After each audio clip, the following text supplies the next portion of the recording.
राधा रानी सरकार की जय। राजा परीक्षित के बैठे हुए यहाँ समाज में, लेकिन उन्हें कोई मुक्ति का उपाय नहीं बता रहे। नारद जी ने कहा, सुखदेव जी महाराज, आप जैसा वक्ता नहीं हो सकता और राजा परीक्षित जैसा कोई श्रोता नहीं हो सकता, क्योंकि महाराज क्वालिटी भी दोनों की है।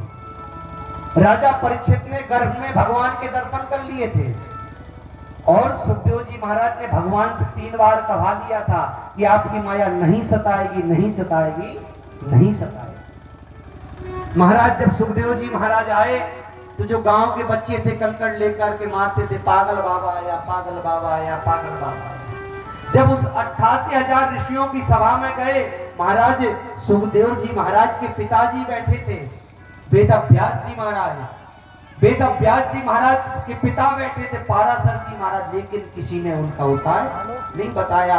जैसे सुखदेव जी महाराज आए, पूरी सभा ने खड़े होकर के उनका स्वागत किया, स्वागत किया। महाराज यहाँ तक कि बताया जाता है कि जो वेद व्यास जी महाराज के पिता थे पाराशर, उन्होंने अपने नाती को चढ़ने के लिए जटाएं बिछाई थी, उससे चढ़ करके महाराज सुखदेव जी महाराज व्यास गद्दी में बैठे हुए थे और इसके बाद कथा प्रारंभ हुई थी। सज्जनों, अभी तक जो कथाएं हुई ना, वो सब भूमिका हुई।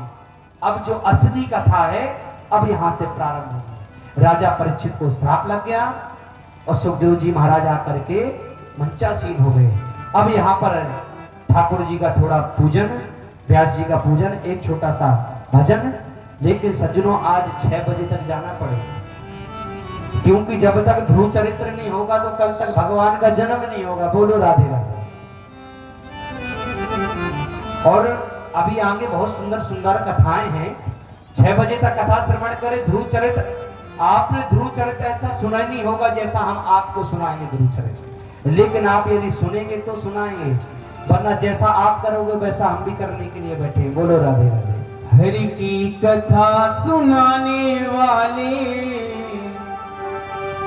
हरि की कथा सुनाने वाले,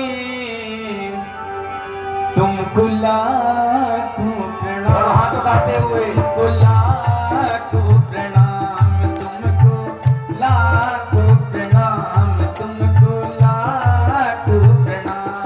हरि की कथा सुनाने वाले, हरि की कथा सुनाने वाले, लाखों प्रणाम, तुमको लाखों प्रणाम।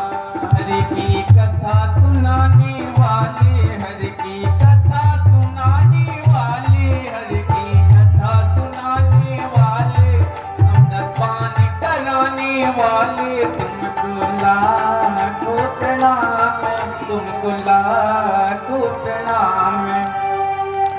हरि की कथा सुनाने वाले भगवान